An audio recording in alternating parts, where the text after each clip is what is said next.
Well, we got a little bit of rain yesterday afternoon. It was kind of an unexpected storm. Not really a storm, but it just popped up to our southwest a little bit, maybe 50 miles out. And this one shower came through as I was headed to the fertilizer plant to pick up a load of fertilizer for my corn, K-Mag and nitrogen. I'm getting that last bit of nitrogen put on that I need to get put on. And yeah, so here at home it was about 2/10 of an inch. That's all. Doesn't sound like a lot, but it is when your beans are freaking drying up along the driveway here. These beans are horrific. All right, welcome to the field. I'm out here. Yeah, I'm out here. I've got my blue towel underneath my hat there. And we're going to talk about soybeans and the problems that I'm having with soybeans. They're self-inflicted, and what I'm doing to fix that problem. Because you can always fix a problem, right? If you ignore it, that does nothing. That head in the sand mentality just costs you money. Even if it costs you money to fix a problem, at least you get the problem fixed. Okay, so I'm going to flip this camera around here. And there's my 4230 with the spreader. That's my spreader. I didn't rent that one. And you can look at these beans here and see that they just don't look quite too right. They just don't look right? They kind of got this bubbly look in their their leaves. The lower leaves, we are blooming. Get some ragweed here. It's dry, I'm going to tell you that. We got 2/10 of an inch of rain last night here, which was a surprise shower, but it just keeps this stuff going, right? It just keeps it going. Now, if you look, the lower branches, it's branching out. This is a bushy variety bean, so that's one saving grace with it. What I did was, when I rinsed my booms, apparently the new carriers that they use in Bicep Magnum 2, they really stick in the booms.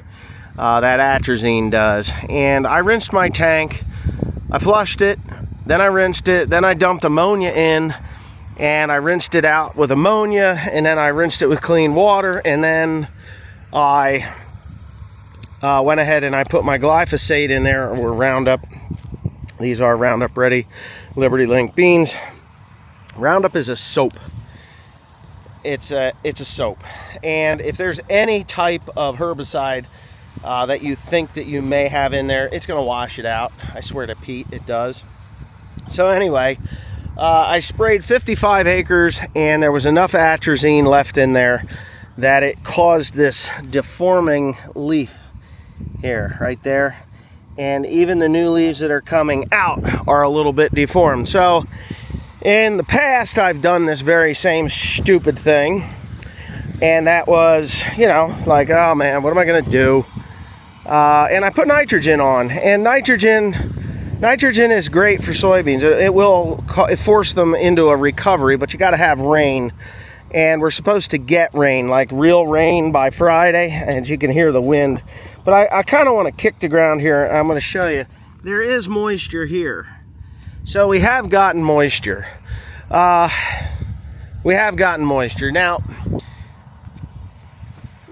there's two types of farmers in this world. Farmers that do the same thing over and over every year, same thing, ending up with the same results, and those results are never actually advance you. And the new soybean varieties, along with the corn varieties, are designed for modern agricultural practices. That's just the fact. So years ago, I can give you a quick history lesson in old school farming. Soybeans were generally just a secondary crop. It was, you plant corn, that was your main crop. Either you chopped it for silage, or you harvested, picked it for grain, or for cob meal, or you shelled it for sale, or to store in a bin to grind feed later, or whatever. That's what you did. And then the next year, you planted soybeans, so that you had a rotation. If you didn't get wheat in the fall before or after you took the corn off, in the spring you put soybeans on, and you did nothing with them. You just planted them. And there was, in theory, enough P and K, zinc, boron, and all the other fun elements left in the soil from the corn so that you didn't have to put anything on. Well, these new soybean varieties respond really well to actually getting a top dress of some sort, or putting it in the soil before, putting it on before you plant, or midway through, go through with what I'm going through with. And what I'm going through with is basically to recover these soybeans. I do have some insects in here, and I'm going to have to deal with those. So because these beans are damaged already from whatever it was from the atrazine, they are really susceptible to aphids and thrips. Across the road, I had thrips. So I would normally just use my secret sauce, and the secret sauce would take them out. They would eat that, and then they would die. It's organic, non-toxic to humans or animals. As a matter of fact, you use it to feed animals if you want. But anyhow, I've got these issues going on here. There's 50 acres of it. I burned it with the atrazine, and now I'm using the equivalent of about, 24, 11, 12, 5 with a tiny bit of zinc, because of the mez that they blended it with. Putting on only 30 units of nitrogen, because I don't want to load this up with nitrogen and prevent the plant from actually producing its own nitrogen. And I can pull a plant up here. I hate doing it, but I'm gonna do it for, wow, maybe I'm not. Holy shit, that's really dry. Let me yank this one then. I'll pull this up. Now you can see all the nodules that are on there. Nodules are what make these things produce nitrogen. And a actually functioning, useful nodule is red inside. Reddish, rusty reddish color. And I'm gonna break this one open. Sure enough, let me flip you around. If you can see the tip of my finger. Where are you? Why are you not focusing? Focus, bitch. Anyway, there's a nodule there, and it is rusty red. So we know that nodule's working. It's already producing nitrogen. If I was to come in with, say, 60, 80 units of nitrogen and put it on these beans, they may very well shut down. So we're just going to supplement that nitrogen along with some P and K and a little bit of zinc there, and sulfur. Definitely sulfur.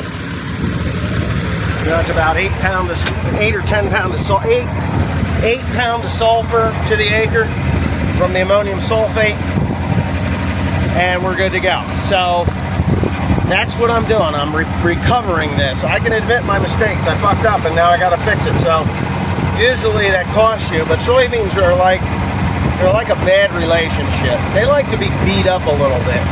If you beat soybeans up a little bit, that causes them to put on pods. It wants to reproduce. So I may even get a 5 bushel bump just from the burn from the atrazine. I don't know. We'll find out. The highest I ever got off this field was 88 bushel. 88 bushel. So we'll see if that happens this year.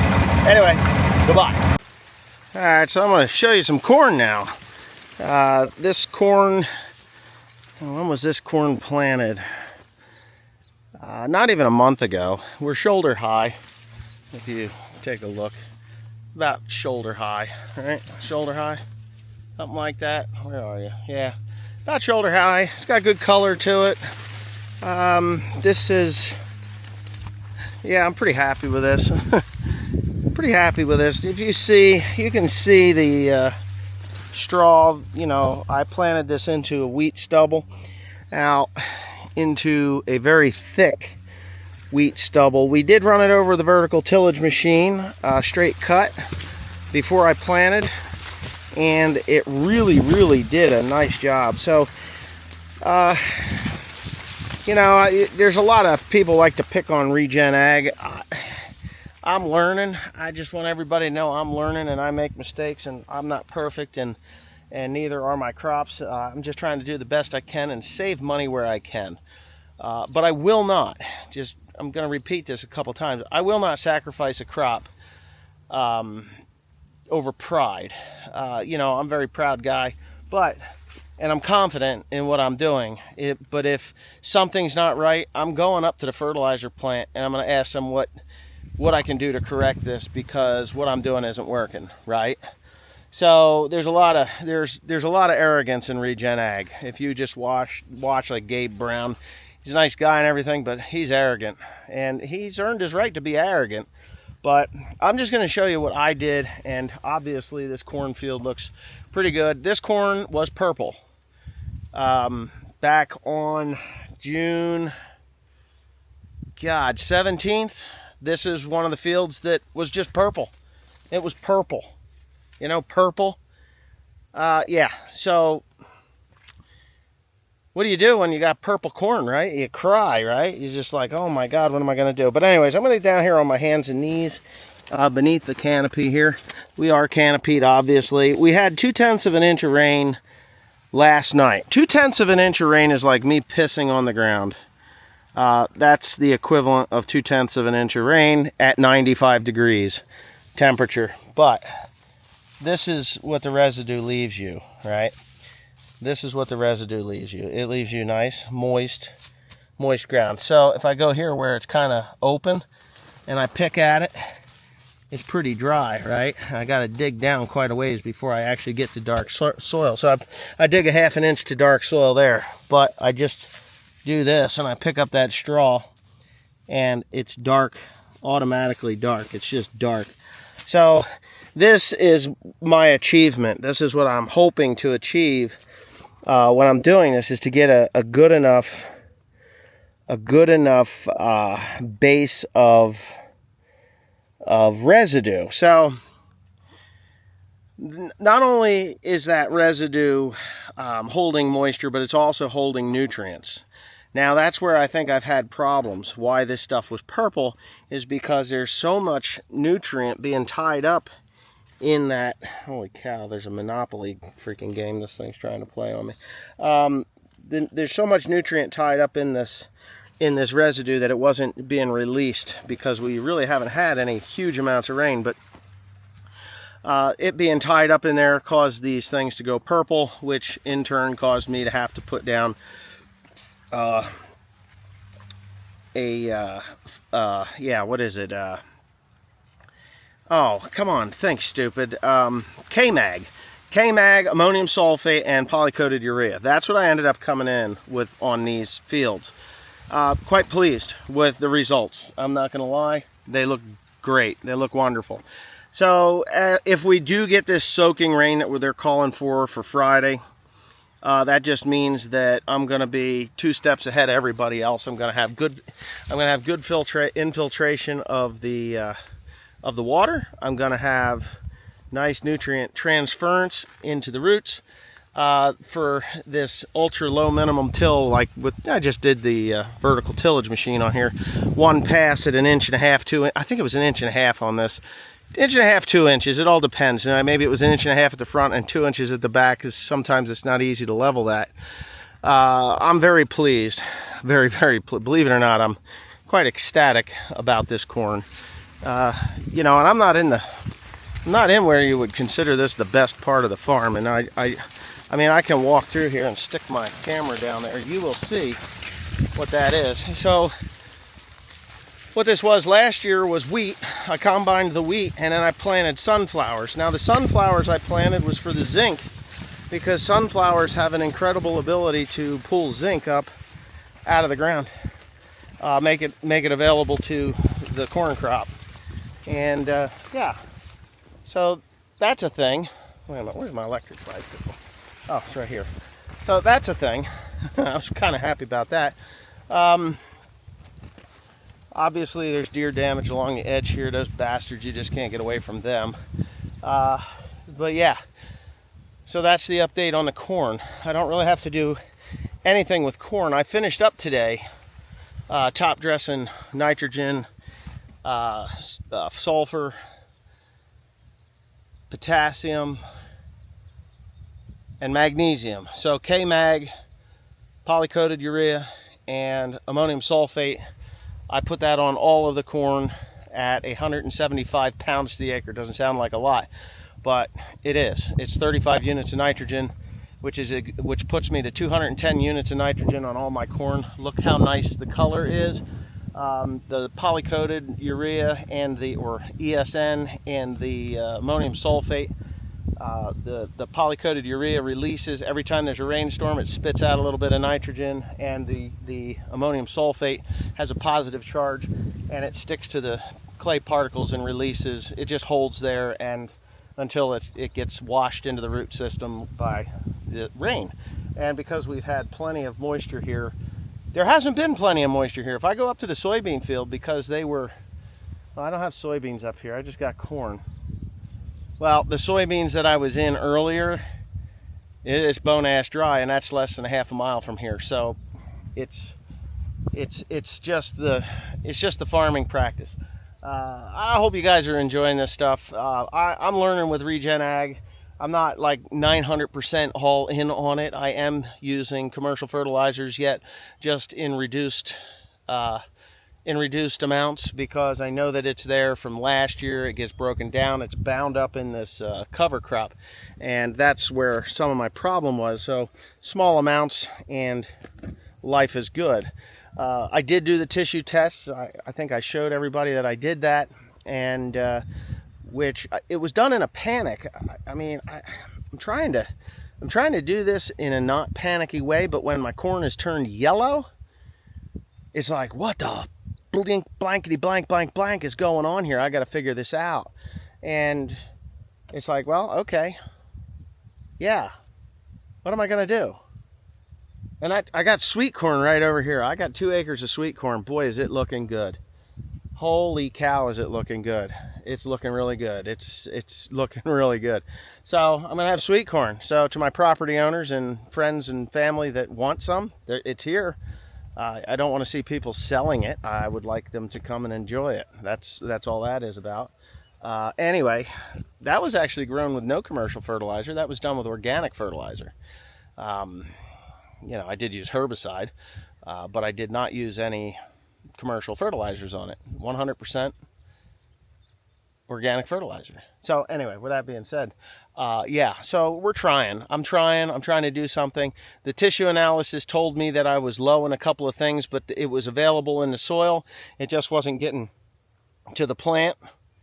The soil test showed me something totally different, because the fellow that took the soil test, he went 8 inches. 8 inches. Okay. 8 inches is pretty deep, where most of your nutrients in the top 4 inches of your soil. He went 2 inches below that, came back with this ridiculously low pH. That pH, yes, I'm going to be working on a piece of equipment that I'm going to use this winter. Hopefully I can get it in, and I'm actually going to knife lime in 1 foot deep. I'm going to make a little ripper machine and knife lime in about 1 foot deep underneath in 30-inch rows. See how that goes. And I'm going to plant over top of that. Hopefully it works out. If it doesn't work out, well, it doesn't work out. But that's the plan. It's all dependent on money, and hopefully the way the crops are looking, I think we're going to be okay. I think we're going to be okay, especially if we get that. You see over there across the hill, there's thunderstorms, and they're supposed to come and dump a 1/2 inch of rain on me tonight, which will be great for the corn and the beans. I'm talking a lot, so, but whatever. Anyway, I hope you enjoy this. If not, well, oh well, I can't please everybody.